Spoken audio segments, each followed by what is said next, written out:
Hey, got something really cool for you today. There was a conversation that went down recently that I would like to share with you. It sounds like a Disney story, like the Cinderella all of a sudden, Dude, it 100% is. This is a freaking Cinderella moment in your life. And you can describe this and you can create other Cinderella moments in other people's lives. And I am not exaggerating in the slightest. Do you think the way I'm talking right now, do you think this doesn't matter? Do you think I'm pulling your leg here? Welcome to the Story Greenlight podcast, where we're all about helping professional advisors tell your stories so that you can serve more clients and expand your impact in the world.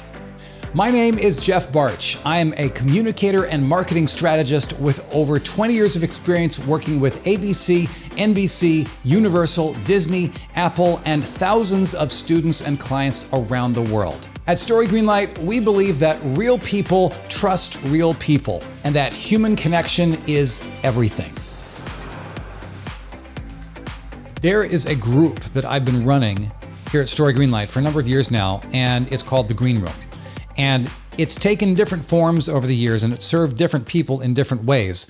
But the one constant has always been that it's ended up serving kind of like a skunkworks kind of R&D experimentation lab for Story Greenlight. So whenever I have new ideas or new frameworks or concepts, pretty much always I end up running that stuff by members of the Green Room first. And they always have very insightful feedback and we all learn and grow together. And so we've been doing some workshops talking about applying different frameworks and idea prompts to our own personal storytelling. And what I want to share in this episode is a conversation from one of those sessions. So the story prompt for this session was, what was a specific moment when you realized I'm really good at fill in the blank? Or even better, you realize this is my superpower, whatever this might happen to be. So the follow-up question to that, which some people might have an answer to, or they may not, and we'll talk about that more after the conversation. The follow-up question is, where do you see yourself using this story and for what goal? So you'll hear me talking with Green Room member Jérôme Savoie. He is a singer, multi-instrumentalist, and composer, and a music teacher. He teaches music to kids in Montreal in French-speaking Quebec. Now, the meeting took place on Zoom, so bear with the audio. Parts of it are not as clean as you might be used to hearing on the podcast, but let me tell you, the stuff that we talked about is powerful. I may have gotten excited and started yelling a couple times. So there's that. But the point is, all of us, if you are breathing and you are conscious, that means that you have moments in your life that can be crafted into power stories. Those power stories can be used and reused and shaped to unlock incredible results in your business and in your life. They are ridiculously powerful. If at the end of the conversation you want to learn more about becoming part of the Green Room, there is a link in the show notes or the video description. And in the meantime, let's jump into the discussion.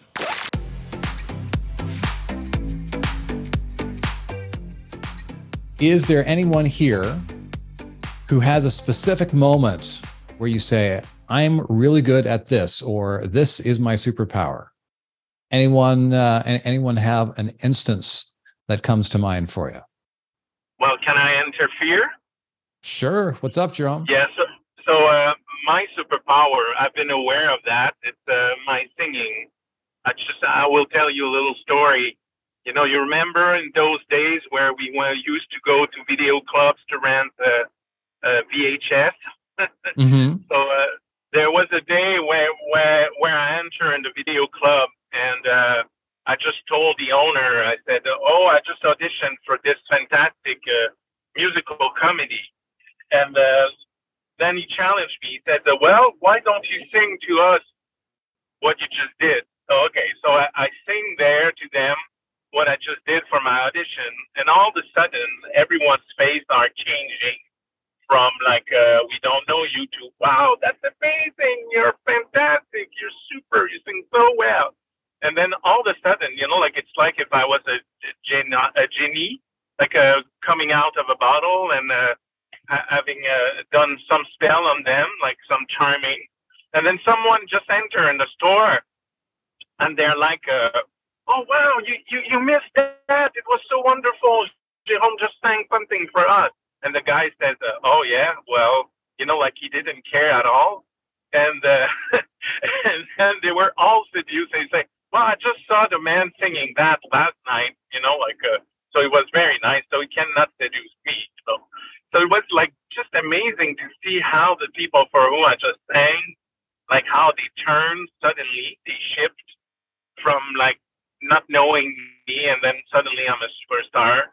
And then the other person coming in who never heard me singing, it was just a normal human being. So that was my superpower, but it was very, very bizarre to handle. It was very, very freaky. So it happens to me like a couple of times, but it's quite bizarre. So that's the story. That is super cool. That is super cool. That is a great moment. Let's talk a little bit about that within the framework of what we talked about last time. Let's talk about before, twist, and after, and let's talk about the specific ingredients that we need. So the ideas of specific character, a specific moment, details, and genuine emotion. Before, what was life like for you before the specific moment? How would you say that you changed? Or what was there something? Let's start at the end. Is there something that you realized as a result of this moment? It's really like, it's really the word you say. I felt like it was a superpower. It was very bizarre, like to see people changing totally their attitude from I don't care to wow, that's amazing. It was, like suddenly I had the impression that in front of the right public, I could do like accomplish fantastic things. That's the impression I had. So before I wasn't aware of that. Through it, while I was singing it, so I was just happy to be, like to show what I had been trained for. And after, I just realized, whoa, that's quite something, like it's really bizarre. It's like if you have knowledge, I don't know, it's very hard to explain. It's yeah. Sure. Okay. Dude, this is really cool. This is really cool because the core of what makes this a great moment, it's not just you standing up and you standing in the middle of the store and singing. It's the realization that you can bring a change. You can bring about a change in your audience by singing. You have the power to create change in the hearts and minds of the people who hear you. Not only do you have that, you are a teacher and you can teach other people to do that. That is so cool. It is. I don't think I never shared that with anybody, but it happens to me like a couple of times. I was working in a restaurant as well as a busboy, and the owner of the restaurant know that the table will pay a lot of money, and he said, "Well, go sing for them." And right before, I was the busboy to some people at the table, and they weren't really nice to me because I was only the busboy. And then as soon as I start singing, I just became. It's like if I became from busboy to, I don't know how to say it, but like a king or God. It was very bizarre. It was very, very bizarre. So all of a sudden it's really the realization of that. But I never saw that like a story that I could use somehow, like to show people how to sing and to see how because I sing opera for the one who don't know, like how opera, it's quite impressive, for the people who don't know it. So, yeah. Dude, I'm actually getting kind of emotional here. Because right. I mean, well, not only from the idea of we miss the value in people. We overlook people all the time. Mm-hmm. We never know the genius and the magic living inside people that we ignore all the time. I'm just feeling very struck by the loss that happens with all of us, and we may not even know it. So there's that. The other thing that I'm also having some feels about is the fact you've never told this to anyone before. The two moments that you've just shared have the potential to stick and to stay in the hearts and minds of the people that you tell them to. These moments have the potential to stick in the hearts and minds of your audience literally for years. Years, I'm telling you. Because this is not just about singing. This is about seeing and understanding and discovering people, and seeing and understanding oneself, and seeing how we as people bring value and and put our value and put ourselves out into the world. And people need to know that, number one, that this is something that was within the power of all of us. And especially, man, dude, if you were to tell this kind of a story and set it up in the right way and to craft it in the right way, and you tell this to some of your students, maybe to some of your students who may not realize how powerful singing can be. Mm-hmm. This can be an incredibly powerful thing to connect and motivate your students, and to inspire them to not only bring more value to themselves, not realize the value that they have in themselves, but also to see the value in other people. I'll stop gushing here. I geek out on this stuff. And you've never told anyone these stories. For the love of God, tell these stories, craft these stories. Tell the people. Oh, okay. Okay, great.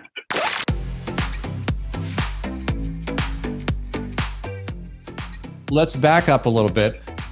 Let's do some more specific crafting. We always want to begin with the end in mind, because I mean, you can have an amazing story which has an amazing message, but the whole power of this, the power of these these would absolutely be power, what I call power stories for you. You don't have to have 300 different stories that you tell. You can just have a handful. The thing is, the power of power stories comes from the story itself, focusing on the moment, the character, the emotion, the details, and all that kind of thing. But what that does is it engages the audience in the co-creative process. It gets the heart, and it grabs the attention of the audience, and it says, okay, it sucks them in and they pay attention. And when they're paying attention, people are open to what you are about to tell them. And you need to make sure that the lesson that you want them to learn lines up with the lesson from the story. Because if the lesson that you tell from the story, if the thing that you're trying to connect the story to is not directly linked to the message that is brought about by the story, there is a disconnect and the power drops. This is why I was asking earlier, where is a time where you could see yourself using these kind of stories? Because the usage matters. The knowledge of the audience that you're talking to, what their problems are, what their fears are, and all that sort of thing, that is what matters.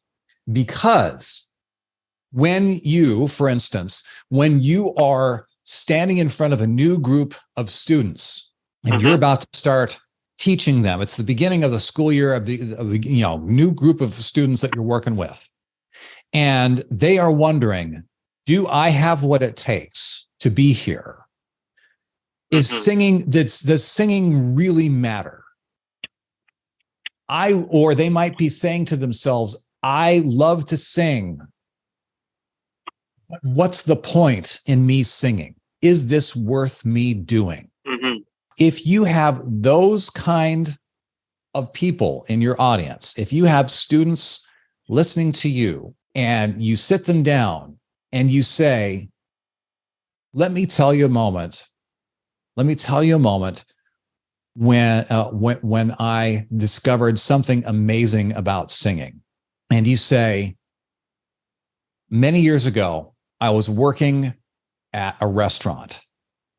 I was only working at this restaurant because I needed to earn some money, and I was at an entry-level position. I was the busboy. I was cleaning up people's dishes and their utensils off the table.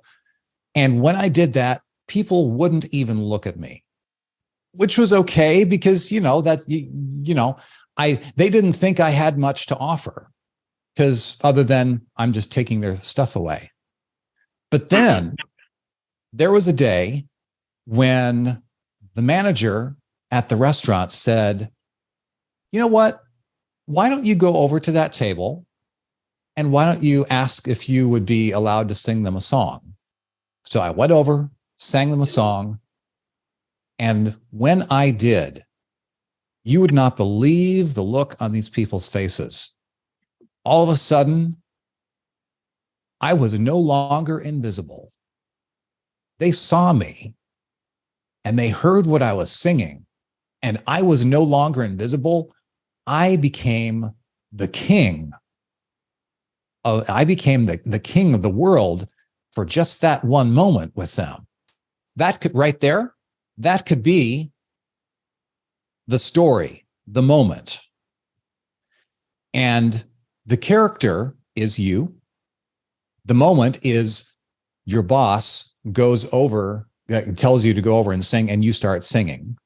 And the details, we could probably add a couple more details, specific details, like the only thing I was doing beforehand, I was picking up people's plates and putting their silverware on the plates and stacking up the plates and taking it back to the kitchen, that kind of a thing. And those are the kind of details that you can have people, that people can imagine. You don't have to show pictures of that. You all of a sudden, pretty much anyone who's been to a restaurant and knows what a busboy is and what a busboy does, they can understand that. The beauty in this, just off the surface of it, the beauty of this is that there is an emotional change. There are changes that happen in your audience. Well, to the people that you were serving. Before, they thought you were nobody. After you sang, you became somebody.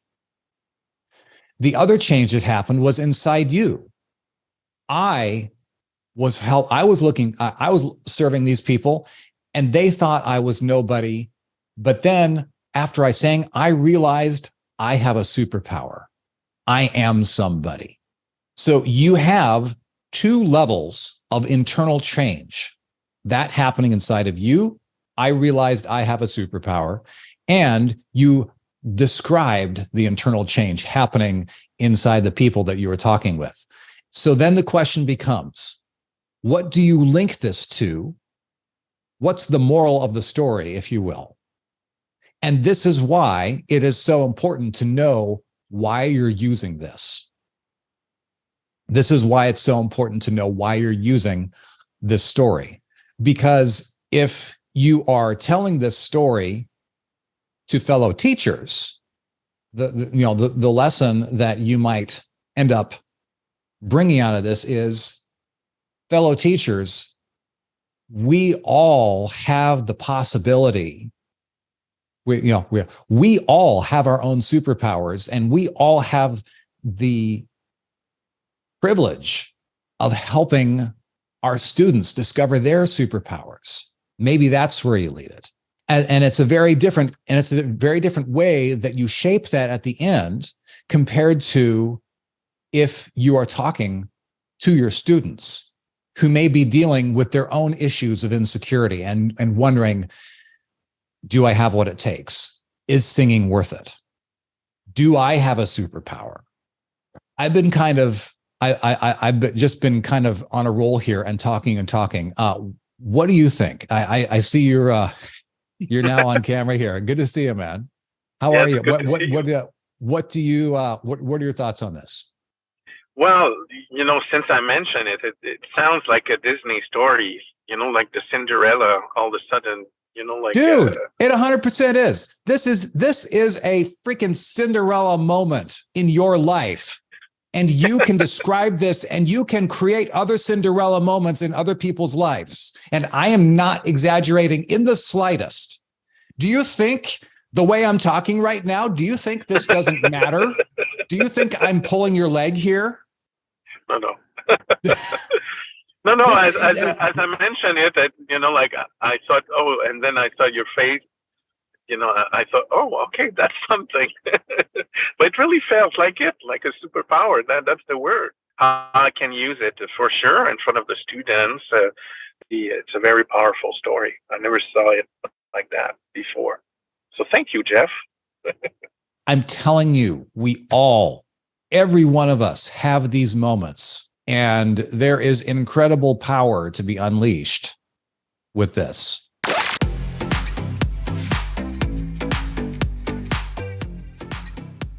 Okay, now how cool was that?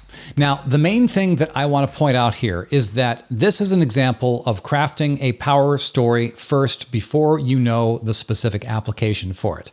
And the thing is, most times, in order to get a story to truly land with the mental and emotional connection that story possesses inherently, you need to start with the end. You need to work backwards. You need to begin with the end in mind. But even in a case like this, Jerome now has his very own power story from his life that he has lived. He can tell this with all the authenticity of someone who knows it because he's lived it. And he can attach that story to all kinds of different scenarios. He just needs to take the specific lesson from the story, and he needs to connect that to the idea that he wants his message to communicate, given the audience's problems or obstacles, and the goal for what he wants to accomplish with his message. So that's the exact same process that's available to you for your own stories. And if you are breathing, if you have a pulse, you have these stories. We all do. It is just a matter of uncovering them and shaping them into a narrative that works. And if you'd like to do more of that yourself, either in the green room or working directly with me, you can check out the links in the show notes or the video description, and let's elevate your stories so they can make a difference in your world. And remember, real people trust real people, and human connection is everything.